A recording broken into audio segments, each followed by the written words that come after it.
WhatsApp guys, this is Mriganka Dev. তো আজকে আমি একটা নতুন ইনফরমেটিভ ব্লগ নিয়ে আসছি। এরকম ধরনের ব্লগ আমি সাধারণত বানাই না, কিন্তু এটা মানে বানাইলাম কেন না, আসামে প্রত্যেকটা বাড়িতে কিন্তু এখন এরকম স্মার্ট মিটার লাগাইতেছে।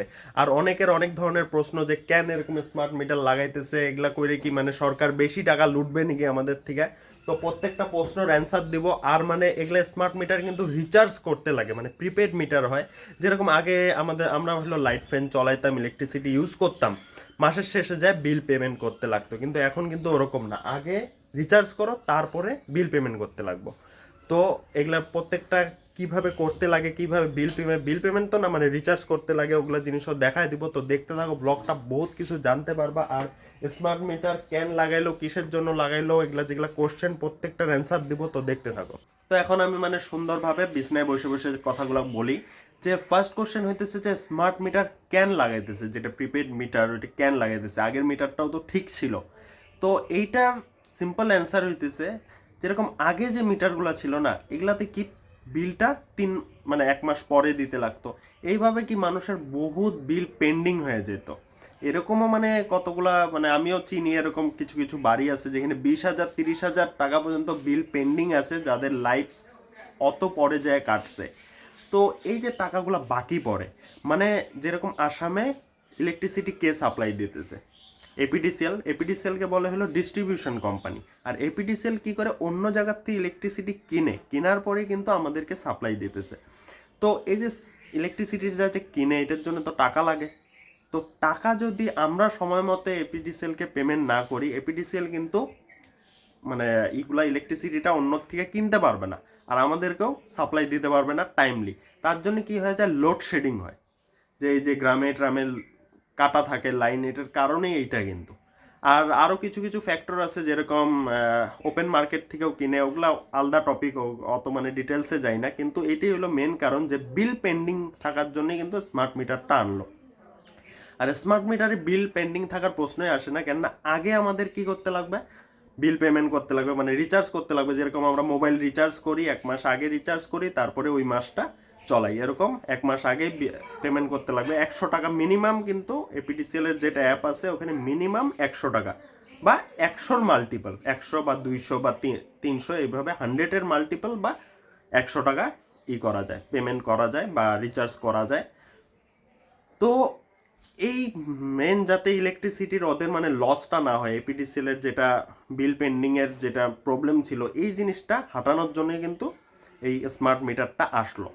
আর যেটা মানে মানুষ বলতেছে যে মানে বিল বেশি উঠে স্মার্ট মিটারে, তো এটা একদমই ফেক। কেননা এটা আমি যেটা মিটারটা দেখালাম, এটা আমাদের মানকাচরের বাড়ির। আর আমার যেটা কোকরাঝাড়ের বাড়ি আছে, ওখানে যেটা স্মার্ট মিটার লাগাইছে, ওখানে মোটামুটি 1-1.5 বছর থেকে আমরা ইউজ করতেছি, কোনো ধরনের বিল এক্সট্রা আসে না। একদম মানে ফেক কথা এগুলো। মানে যেরকম 2,000 টাকার নোটে চিপ ছিল, এরকম একটা ফেক কথা উঠছিল, ওরকমই ধরনের এটাও কথা যে স্মার্ট মিটারে বিল বেশি উঠে, কোনো ধরনের বিল বেশি উঠে না। আর এখন দেখায় যে কিভাবে রিচার্জ করবা স্মার্ট মিটারটা, কেননা এটা জানতেই লাগবে, নাহলে চলাইতে পারবা না ইলেকট্রিসিটি। তো তোমাদের যদি অ্যান্ড্রয়েড মোবাইল আছে, তাহলে তো মোবাইল থেকে রিচার্জ করতে পারবা, মাই বিজুলি অ্যাপটা ডাউনলোড করে আমি দেখাইতেছি। আর যদি অ্যান্ড্রয়েড মোবাইল নাই, তাহলে ওই যে যেটা কনজিউমার নাম্বার থাকে, মানে ইলেকট্রিসিটির যে কানেকশন নিশ্চয় একটা কিন্তু নাম্বার থাকে, কনজিউমার নাম্বার বলে, ইলেকট্রিসিটির বিলে পাবা, যেটা প্রিভিয়াস মানে পুরানা বিল যেগুলো আছে ওর মধ্যে দেখবা, বা তোমাদের মিটারেও হয়তো লিখে দিয়ে গেছে একটা নাম্বার। তো ওই নাম্বারটা নিয়ে যদি ইলেকট্রিসিটি অফিসে যাও, বলবা যে এই 500 টাকা রিচার্জ করে দাও, ওরা করে দিবে রিচার্জ। তো কিভাবে অনলাইন রিচার্জটা করবা ওইটা আমি দেখাইতেছি। তো অনলাইন রিচার্জ করার জন্য লাগবে মাই বিজুলি অ্যাপ। তো প্লে স্টোরের থেকে যায় মাই বিজুলি অ্যাপটা ডাউনলোড করে নিবা। আর অ্যাপটা এটা হয় মাই বিজুলি অ্যাপ, আমার ডাউনলোড করাই আছে, তার জন্য আমি আর প্লে স্টোরে গেলাম না, মাই বিজুলি অ্যাপ। আর এখানে মানে কনজিউমার আইডি টাইডি দিয়ে আমার রেজিস্টারই করা আছে জিনিসটা। এটা রেজিস্টার করার প্রসেসটাও একদম সিম্পল। জাস্ট একটা রেজিস্টারের অপশন আসবে, ওখানে কনজিউমার নাম্বার দিবা, ফোন নাম্বারে একটা ওটিপি যাবে, ওটিপিটা ওখানে মানে ক্লিক করে ওটিপিটা টাইপ করে দিলেই আপনি আপ সুন্দরভাবে কী হয়ে যাবে, অ্যাপটা ওপেন হয়ে যাবে। তো এটা আমার কনজিউমার নাম্বার, আমি খুললাম। এখন দেখো এখানে এখানে দেখো আছে ইয়োর কারেন্ট ব্যালেন্স ইস এত, তার মানে এত টাকা আমার আছেই আর কি, করাই আছে, রিচার্জ করা আছে, এখান থেকে প্রত্যেক মাসেই কাটবে। এখন তুমি রিচার্জ কিভাবে করবা, এই যে প্রিপেড রিচার্জ একটা অপশন আছে, এই প্রিপেড রিচার্জে গেলা, এখানে দেখো পুরো ডিটেলস আসবে, রিচার্জ অ্যামাউন্ট কত টাকা রিচার্জ করবা, সাপোজ 100 টাকা, 100 মারলা, রি এন্টার অ্যামাউন্ট, আরেকবার অ্যামাউন্টটা এন্টার করবা, এই 100 টাকা এন্টার করলা। তারপরে ইমেল আইডি অপশনাল, এটা দিতে লাগে না।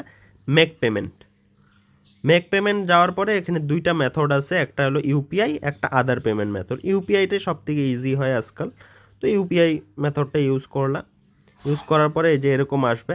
এখন দেখো এখানে সিম্পল, এখানে হলো তোমার ইউপিআই আইডি যেটা, ওইটা মাইরেও তুমি করতে পারো, বা এইখানে কিউআর কোডটা, এই কিউআর কোডটাও যদি স্ক্যান করো, এই কিউআর কোডটা অন্য একটা মোবাইল দিয়ে স্ক্যান করলা, সাপোজ পেটিএম বা গুগল পে কিছু একটা স্ক্যান করে ওখানে ডাইরেক্ট মানে কত টাকা পে করতে লাগবে ওটা চলে যাবে, ওটা ডাইরেক্ট পেমেন্ট মাইরে দিলে এই জিনিসটা পুরা পে হয়ে যাবে। তো যদি এই ভিডিওটা ভালো লাগে তো সাবস্ক্রাইব করো, চ্যানেলটাকে শেয়ার করো। This is Mrigankadev from Kokrajhar, Assam. আর এরকম ধরনের মানে টেকনিক্যাল ইনফরমেটিভ ভিডিও আমার চ্যানেলে আসে না, আমি অল্প ট্রাভেল টাইপের ভিডিও দেই। আর এরকম ধরনের কিছু যদি নতুন জিনিস আসে ভিডিও পাওয়া যাবা। তো thanks for watching, have a nice day, shining of.